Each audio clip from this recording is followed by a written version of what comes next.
आज भी आईएमए के विक्टिम्स दर दर भटक रहे हैं।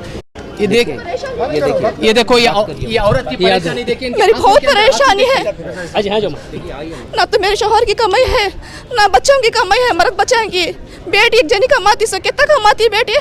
ये ऑफिस विक्टिम के वास्ते खुली है। अगर वो हमारे नहीं रहते तो उनको सैलरी नहीं मिलती, उनको सैलरी नहीं मिलती। जो सैलरी ले रहे हैं सीधे सीधे बात करने के लिए उनको तकलीफ है, तो एक आदमी आके पूछने से क्या जवाब देंगे बताओ। कोर्ट का ऑर्डर हुआ तो वी हैव गॉट राइट्स। अच्छा, कोर्ट के बदले अभी क्या चीज़ है बोलो, वहाँ भी जाते हैं। अच्छा, अभी जो सेल हुई है प्रॉपर्टी, कुछ प्रॉपर्टीज जो है बगैर ऑक्शन की भी दिए गए। मेघालय गवर्नमेंट को एक प्रॉपर्टी गई है, इतला नहीं दी इससे गई। हाँ, तो इससे कुछ आपको एतराज है इसमें? सर बिल्कुल एतराज़ है, क्यों ना एतराज़ है, क्योंकि देखिए फेयर एनफ क्रिस्टल क्लियर रहना चाहिए। जो भी ट्रांसपेरेंसी अगर ये मेंटेन नहीं कर रहे तो जमा होने की वजह इसीलिए है। तुम्हें क्या कर रही, तुमने खाली वोट होना क्या? हमारा वोट लेको तुम्हें मिनिस्टर बन रही सो, हमारा वोट तुम एमएलए एमएलसी बन रही सो। खाली एक ऑफिसर हम नाक नहीं बात करें, हमारी औकात हमारी हैसियत इतनी है यहाँ। तो मैं शाहिद साहब आपका तहे दिल से शुक्रिया अदा करता हूँ। डे 1 से आप जो हैं आईएमए विक्टिम के साथ में कदम से कदम मिला के चलें। जब भी मैं आपको याद करता हूं तो माशाल्लाह आप आपका वक्त निकाल के सब ये करके आप वक्त निकाल के आते हैं। मैं I am very very thankful Shahid साहब।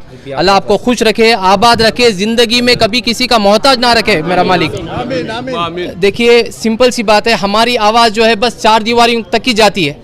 अब ऐसे चैनलों के ज़रिए से जो माशाल्लाह इनके सब्सक्राइबर तो बहुत हैं और इनका क्लियर क्रिस्टल क्लियर चैनल है इनका, इधर उधर की बात नहीं है, बस एक ही काम है, बस सिरातुल मुस्तकीम।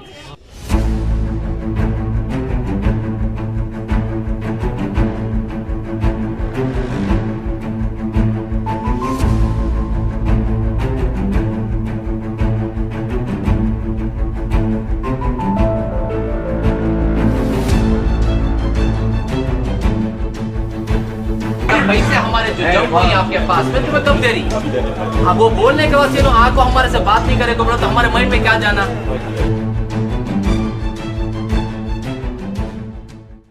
इस्लामिक फाइनेंस के नाम पर बनाई गई फर्जी कंपनी आईएमए घोटाले के बाद आज भी आईएमए के विक्टिम्स दर दर भटक रहे हैं, इंसाफ की गुहार लगा रहे हैं। इसी के ताल्लुक से हुकूमत ने कॉम्पिटेंट अथॉरिटी बनाई है। कॉम्पिटेंट अथॉरिटी बार बार बदलते रहे, लेकिन यहाँ के विक्टिम्स को डे टू डे अपडेट नहीं मिल पा रहा है। लोगों को नहीं पता चल पा रहा है कि कौन सी प्रॉपर्टी बिक रही है और कैसे उन्हें मुआवजा मिलेगा। कॉम्पिटेंट अथॉरिटी को मिलने के लिए तकरीबन आप देख सकते हैं यहाँ 150 से 200 अफराद यहाँ जमा हुए हैं वीवी टावर बेंगलुरु में, जो कि कॉम्पिटेंट अथॉरिटी के दफ्तर यहाँ पे है। आदित्य विश्वास इसके कॉम्पिटेंट अथॉरिटी हैं और उनकी टीम उस ताल्लुक से काम कर रही है। देख सकते हैं इस तरह से इतने लोग यहाँ पे आए हुए हैं, इसमें ख़वातीन भी हैं, मर्द हजरात हैं। तमाम लोगों की एक ही गुजारिश है कि उनका जो इन्वेस्टमेंट किया हुआ रकम है